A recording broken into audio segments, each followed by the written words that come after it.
Հայաստանը եվրոպական ապագա չունի, վստահ է միջազգայնագետ Գրիգոր Բալասանյանը։ Ըստ նրա ԵԱՏՄ-ն է մեր երկրի տնտեսական կայունությունն ապահովող միակ կառույցը։ Հայաստանը, ինչպես ցանկացած այլ երկիր, միանգամից երկու աթոռի վրա նստել չի կարող, ոչ ոք թույլ չի տա Հայաստանին Եվրամիության անդամ լինելով ԵԱՏՄ-ի հետ առևտուր անել։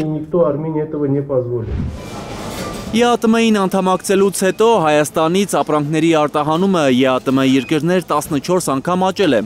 Թիվը այսօր Եվրասիական ինտեգրացիան և Հայաստանին տնտեսական զարգացման հեռանկարները անունով քննարկման ժամանակ հրապարակել է Հայաստանում Ռուսաստանի դեսպանության ներկայացուցիչը։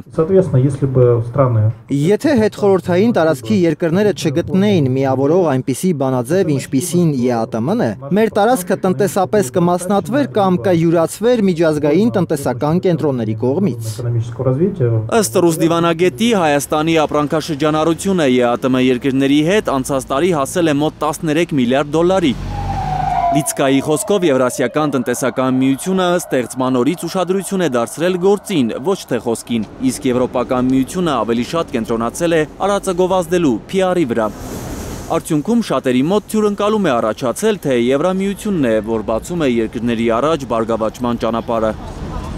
Ուկրաինայում մարդիկ ասում էին, որ եվրոպական ընտանիքին միանալուց հետո կենսաթոշակը կբարձրանա, 10,000 եվրոյի կհասնի։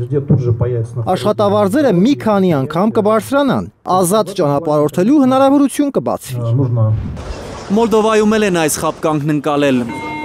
Այդ երկրի հանրային խորհրդի նախագահը խոստովանում է, իրենց երկրում մարդիկ չգիտեն, ինչ է ընդհանրապես Եվրասիական տնտեսական միությունը, բնակչության կեսից ավելին ապագան կապում է Եվրոպայի հետ։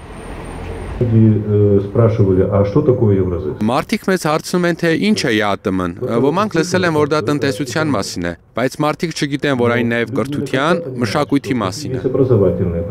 Եվրամիության անդամի թեկնածու Վրաստանի ներկայացուցիչը համոզմունք է հայտնում, որ Վրաստանը պետք է Եվրամիություն, թե Եվրասիական տնտեսական միություն երկընտրանքը լուծի հօգուտ ԵԱՏՄ-ի։ Նրա խոսքով Եվրամիության անդամի թեկնածու դառնալով էլ վրացիները բազմաթիվ խնդիրներ են կուտակել։ Տարածաշրջանի այն երկրներին, որոնք Բրյուսելի հետ մերձենալ են կամենում, խորհուրդ ենք տալիս մի լավ մտածել, հաշվի առնել Վրաստանի փորձը։ Եվրամիության անդամի թեկնածությունը ծուղակ է, որից հետո պետության վրա դրվում են միակողմանի պարտավորություններ։ Գեորգի Իրեմաձեի խոսքով Բրյուսել-Թբիլիսի հարաբերությունները հիմա սրված են, որովհետև Վրաստանը չի ցանկացել միանալ հակառուսական պատժամիջոցներին, և եվրոպական ընտանիքը սկսել է շանտաժի լեզվով խոսել վրացիների հետ, սպառնալով չեղարկել Եվրոպայի հետ առանց վիզայի ռեժիմը։ Էդգար Ղուշչյան, Առաքել Օհանյան, Հայլուր։